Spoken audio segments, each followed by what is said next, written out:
is that these hatches, when I was younger, I thought the glass was set into a frame on these hatches. It is not. For those of you who do not know, the hatch and the rear deck section are glued together. Now, there are some bolts and hardware in there, but they are essentially glued together. And what happens with the strength of these struts over the decades is that they will push out on this panel, pushing it away from the rest of the car. And what you get with that is a misalignment. You see how far out that's pushed? It's not supposed to be like that.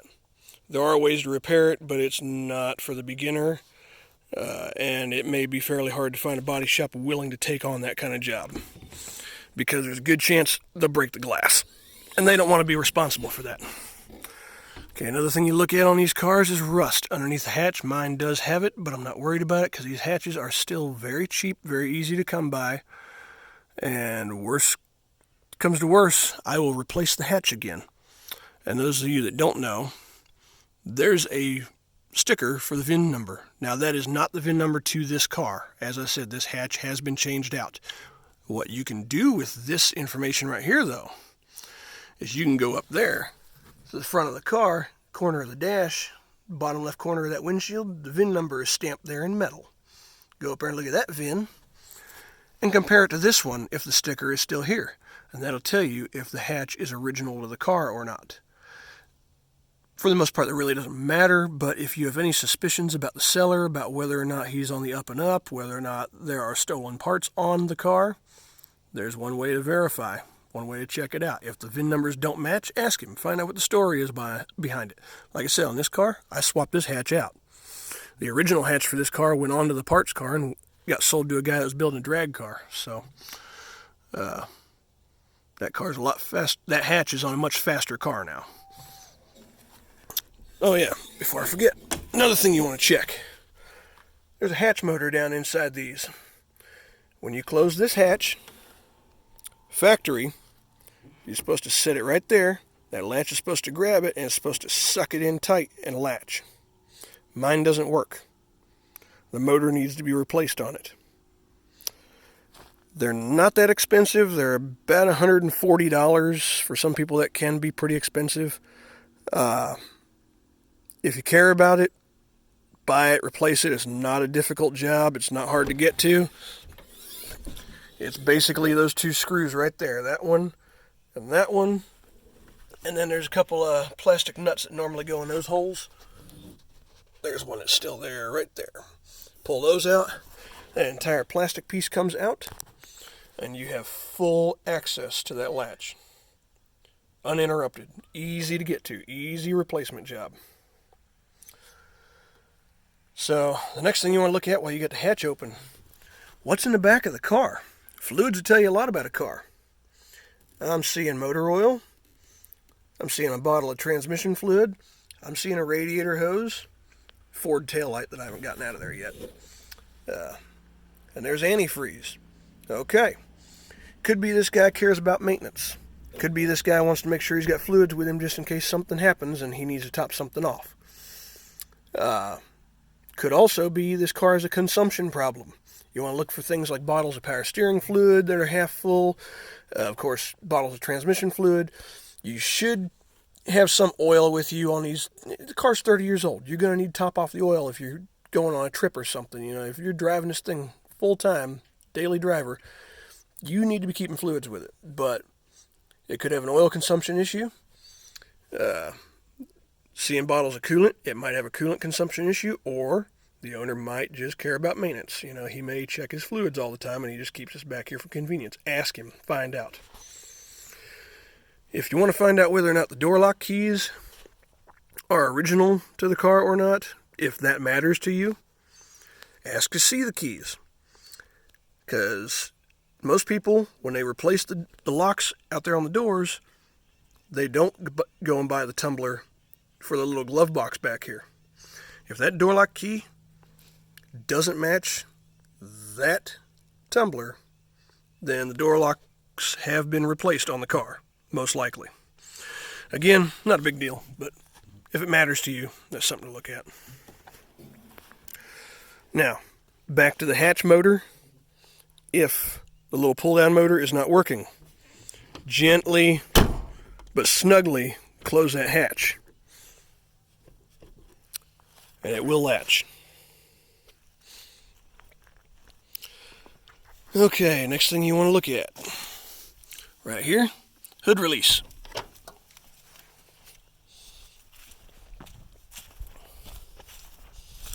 This hood's a little stubborn. There we go.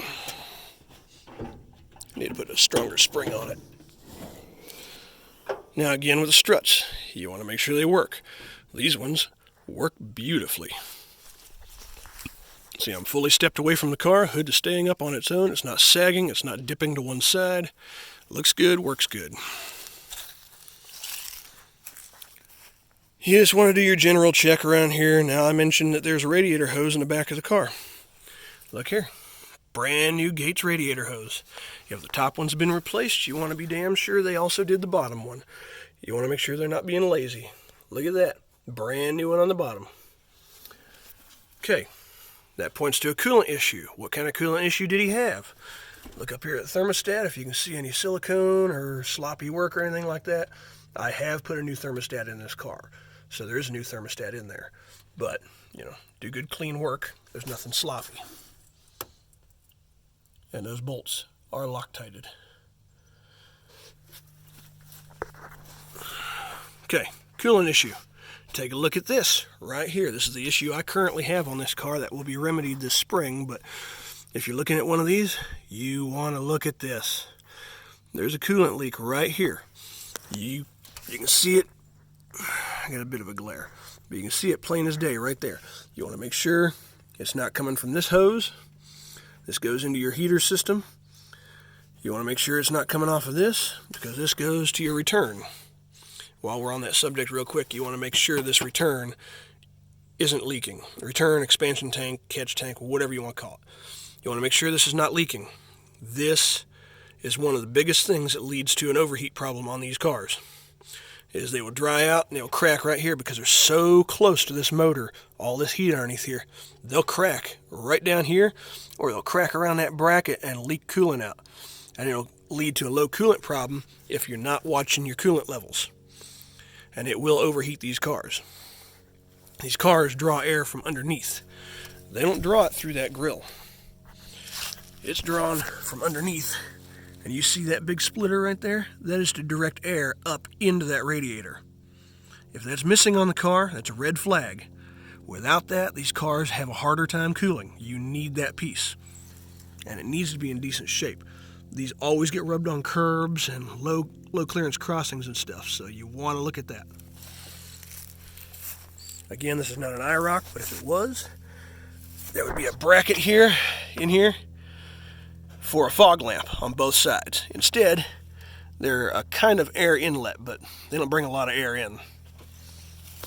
It's just a really small space considering the size of the car. And it's low to the ground. It's not getting a lot of clean air.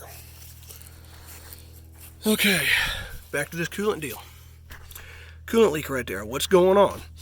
Now, let's say you've looked at this and the leak's not coming from there and it's not coming from there. Okay, where's it coming from? What's going on?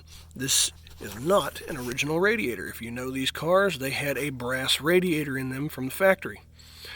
Now, this car did have its brass radiator until about a year ago, when it finally sprung a nasty leak at the bottom of the core. So I swapped it out with this one out of a parts car, and this one worked quite well for a little while, but it's developed a leak underneath this cap. Now, one of two things has happened. These plastic tanks from O'Reilly's are known for not having real good fitment underneath this cap. So it could be a fitment problem. But like I said, I drove this car for a year and it didn't have much of a coolant issue, and now it's sprung up on one. The other issue it could be is a failed radiator cap. It's very common, very cheap to fix, so we're going to be troubleshooting that and make sure that's what it is.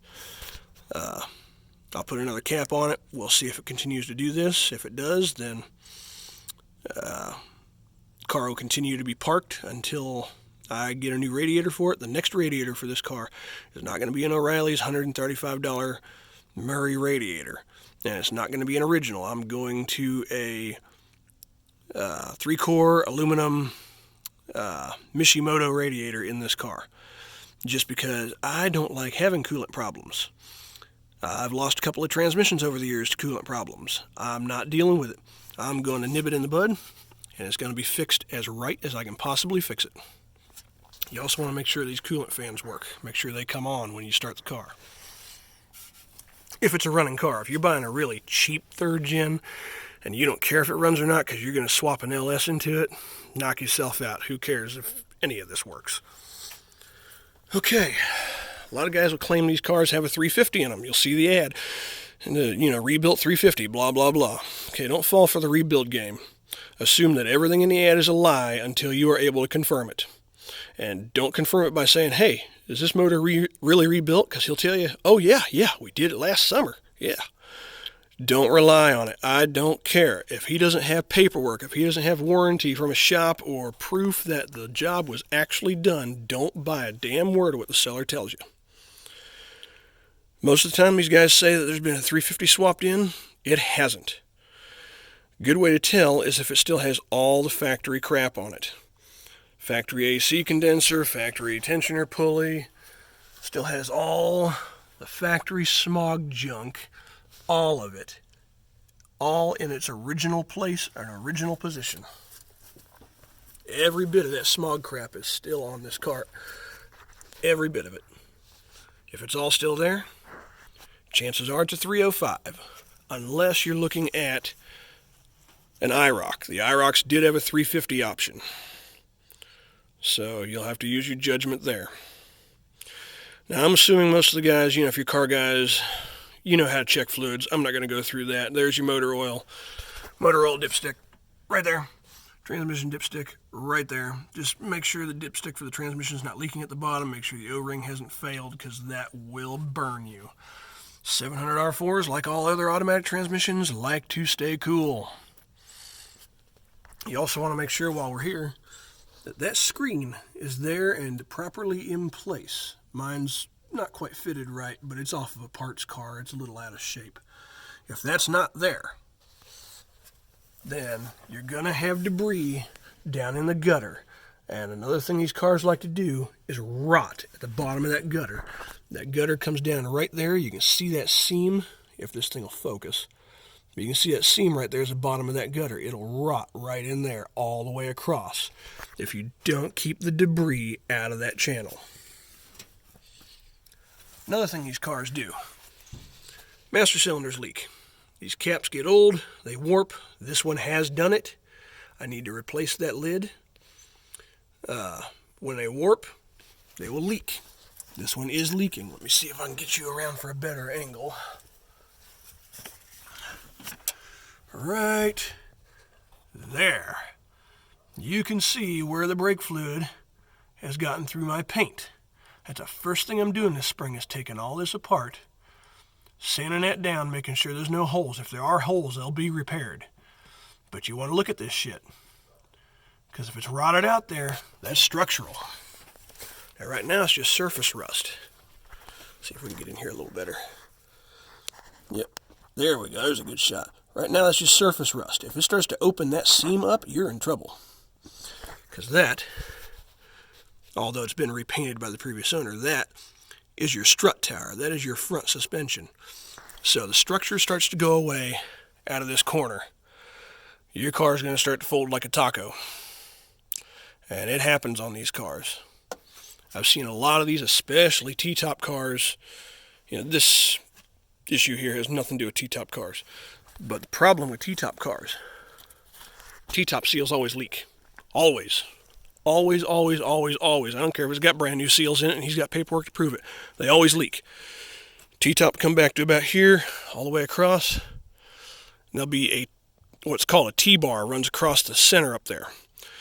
You take the T-tops off. You look at that T-bar at the front where it meets the windshield, and you go all the way to the back where it meets the B-pillar here. Typically, at the back where it meets the B-pillar, it will be rotted out.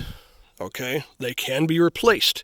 But again, it's a structural thing, and it's actually a bigger problem with the T-tops, because it's not just structural for the roof. It's not just for the canopy. It's structural for the whole car. Now, convertibles and T-top cars do have a different style torque box in the back for structure because they are weaker. The hardtop cars don't have to have the extra structure because they're all tied together.